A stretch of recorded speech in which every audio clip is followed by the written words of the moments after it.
Usually I like to film unboxing videos, so bear with me and my art supplies obsession. I have quite a variety of items here. The first thing is a little bottle of drawing ink in color sepia. Curious to see how it will work in my watercolor sketches.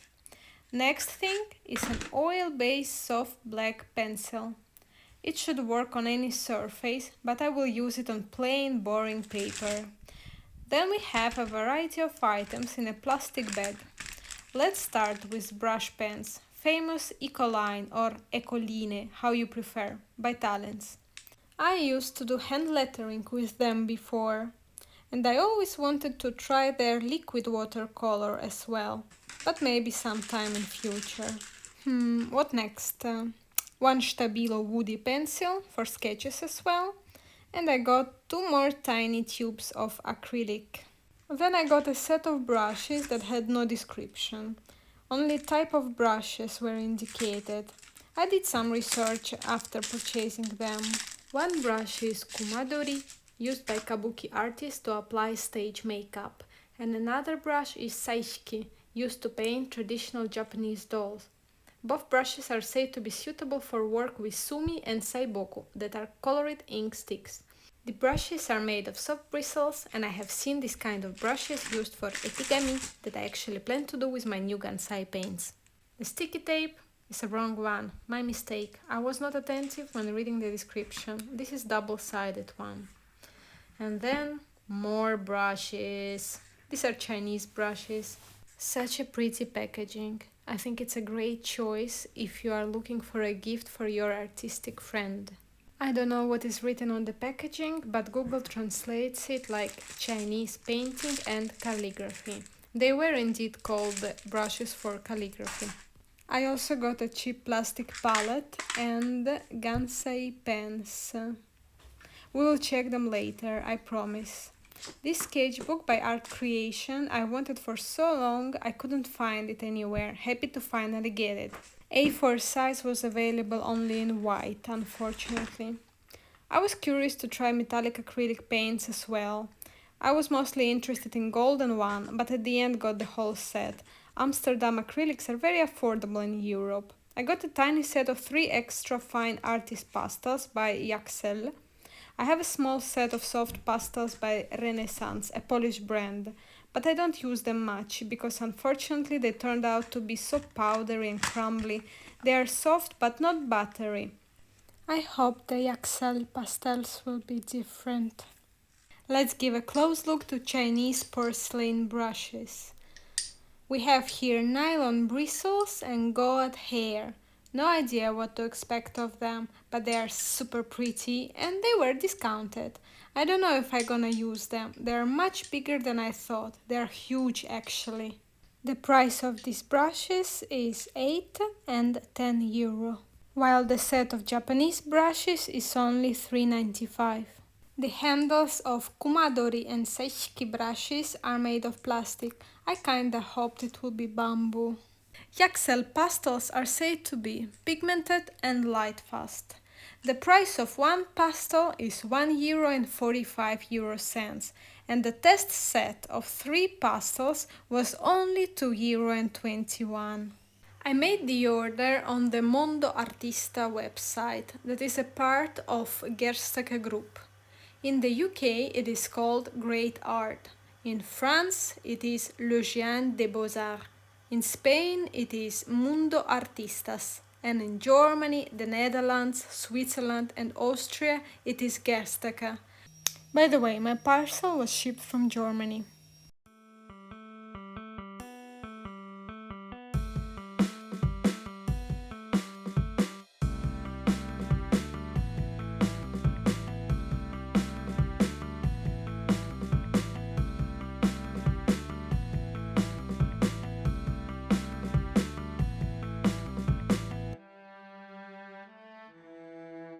I decided to swatch my new Gansai paints in the Art Creation sketchbook. Not sure if this paper is suitable for watercolors, but let's give it a try. I don't like to be precious about sketchbooks. If I don't mess up from the beginning, I won't be using it and will just keep it safe on a shelf. So, let's dive in. I need to speed up these footages because I chose a bad angle. I got 9 Gansai paints from Kissho instead of well-known kurocha. The price difference was not significant and I haven't heard much of Kissho, so it felt right to get them and to review them on YouTube. Stay tuned for a dedicated video. Kissho suggests to use their Gansai as Western watercolors. They can be mixed and layered. It is possible to do transparent washes with these Gansai paints. I have read on Kissho website that their paints are light fast, but I would suggest doing your own test if you plan to use these paints in commission works. The biggest set on gerstaecker contains 48 colors and it is €108, quite pricey. A single pen is €3.20. Mind that Gansai pens are double size of a Western watercolor pen. I find this size perfect for a medium to large brush, while not convenient for outdoor painting sessions. If you somehow can get things from Japan, then you can get a huge set of 100 colors that costs approximately €220. While testing the paper of Art Creation sketchbook with watercolors, I also tried Le Franc Bourgeois ink with a dip pen. I'm actually quite surprised of how well this paper takes water. Would be interesting to see if brush pens and alcohol markers do well too. I plan to do proper swatches as I do for all my watercolors on a thicker paper with grain to see if there is any granulation. But even here I see that at least 2 colors have granulation and 1 has color separation. What a wonderful surprise! These are definitely more watercolors than gouache. While I sign the swatches, I will try to describe the colors. Mind that traditional Japanese colors often have a deep meaning and great significance. The names might seem particular to Westerners, but take your time to learn what the colors represent, how they were used during the different eras, and what they are named after. It's a whole new world, I promise, you will be mesmerized. So, the colors that I got. Number 13, Yamabuki, it's a warm yellow. Number 155, joushu, it's a warm red. Number 25, shinsha, it's a cool red. Number 7, gunjou, it's an ultramarine. Number 139, honai, it's an indigo. Number 24, kodai-rokusho, it's a sap green. Number 44, gunroku, it's a greenish blue. Number 2, oudo, it's an ochre. Number 42, kurocha, it's a deep brown.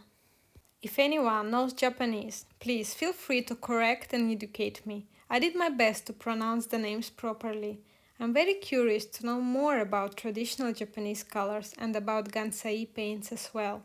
I plan to make some etegami. Who knows, maybe I will do a giveaway and send some postcards. What do you think? Well, I don't have washi paper, but I have some rice paper. I think the one that I have is by Renaissance from Poland. I have also tissue paper. Don't know if it is even suitable for Gansai. And I will also try them, of course, on watercolor paper, both cellulose and cotton. There is so much empty space left on this page that I need to try some mixes. I'm curious if I can get a bright orange, a pretty violet, and another green. Oh well.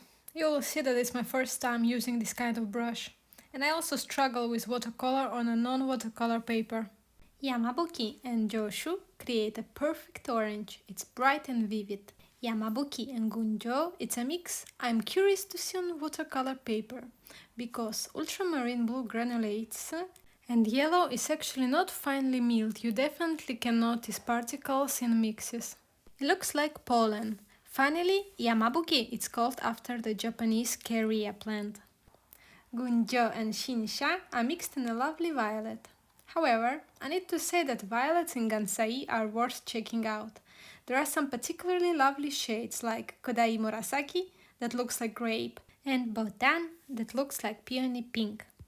Yamabuki and gunroku create together a fresh spring green. Oudo with gunroku make a more muted earthy green. Yamabuki and honai mix in a deep olive. Oudo and joushu make a more muted orange. Shinsha and kurocha make a deep cranberry red. Overall, I'm very pleased with these mixes. Of all the mixes, I loved orange the most, so I decided to paint a persimmon.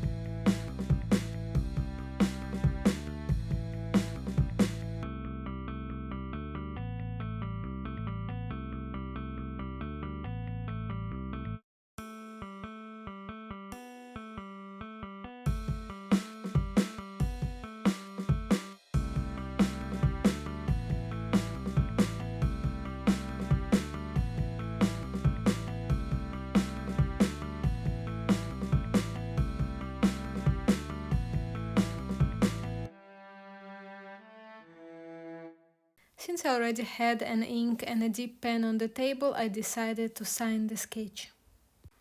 I could not let this page in peace and found some empty space to add also a haiku about a persimmon. I will definitely base an etigami on this sketch. I really liked how the colors mixed in the leaf. The fruit is so bright, but lacks volume. I didn't plan the calligraphy part, so it's all over the place. But it looks like I had fun, and I definitely did. Here is the page with all the dry swatches. Did I get you interested in Gansai paints? I myself will start dreaming of a big set. I will quickly swatch the acrylic.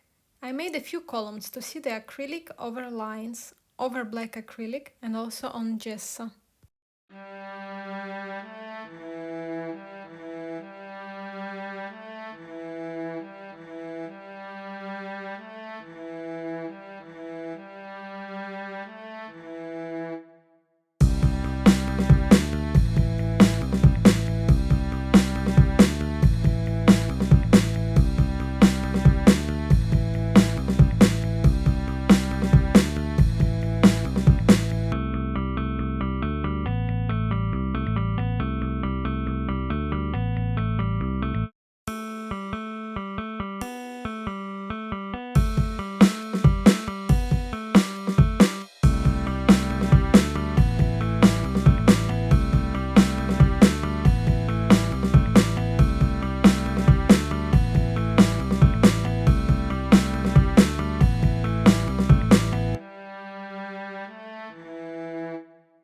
These are all my Amsterdam acrylics by Royal Talents.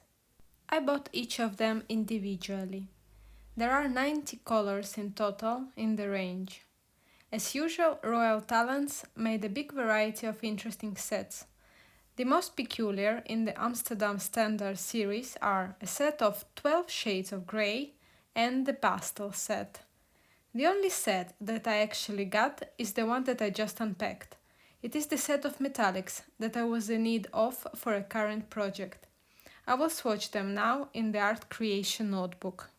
I found the use for the double-sided sticky tape. I will stick some black paper onto the page so we can see metallic acrylics on dark and on light paper. It's really easy to use this Clairefontaine tape. It's nice that the base strip is wider than the adhesive tape.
What else do we have to swatch today?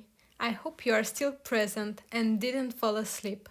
I don't know what about you, but swatching videos are one of my favorites. And yes, I also like unpacking videos on YouTube. Guilty. I got 3 brush pens with liquid watercolor. That is actually dye-based, so it's only for playtime in a sketchbook. I was sure that I have only 2 Eccoline brush pens in my collection, because I thought I have lost that magenta, but it magically reappeared in a drawer. Good for me that I didn't rebuy it and took red violet as a cool red instead. The 3 brushes that I had I used mostly for hand lettering. I need to get back to this hobby. I remember to have lots of fun with drawing letters. Do you do calligraphy or hand lettering?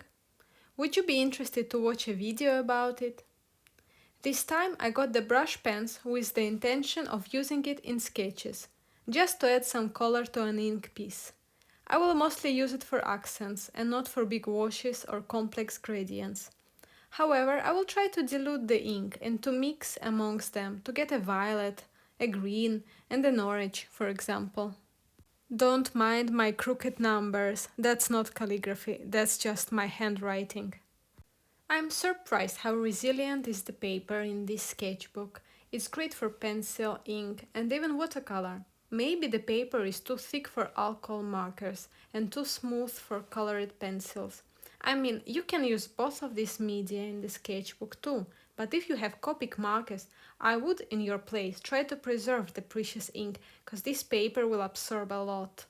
As for the Eccoline brush pens, it seems perfect. I would be interested to see Royal Talents come up with sketchbooks with paper of different textures.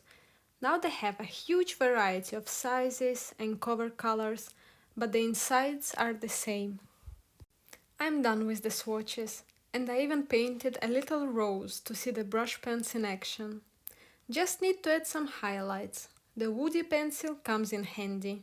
Pencil lead is definitely too thick for this kind of detailed work. Overall, the pencil is pretty smooth and easy to use, and the white is quite bright.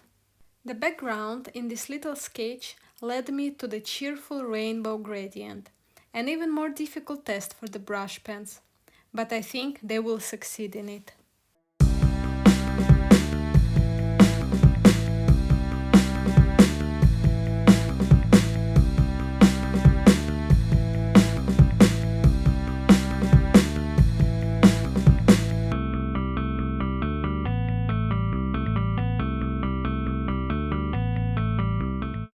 Well, let's perform some brush pen tricks and write some gradient letters. I think this is called ombre lettering in the hand lettering world. For the color blending, you just touch tips of the brush pens and write with the one you kept lower, and it absorbed the ink of the second pen.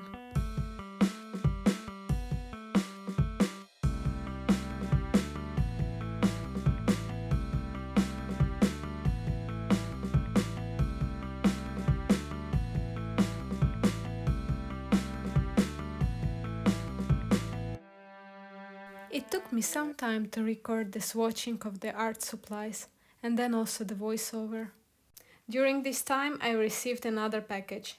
Intingo shop celebrated their birthday and made a one-day sale on Schmincke products, so I couldn't help myself.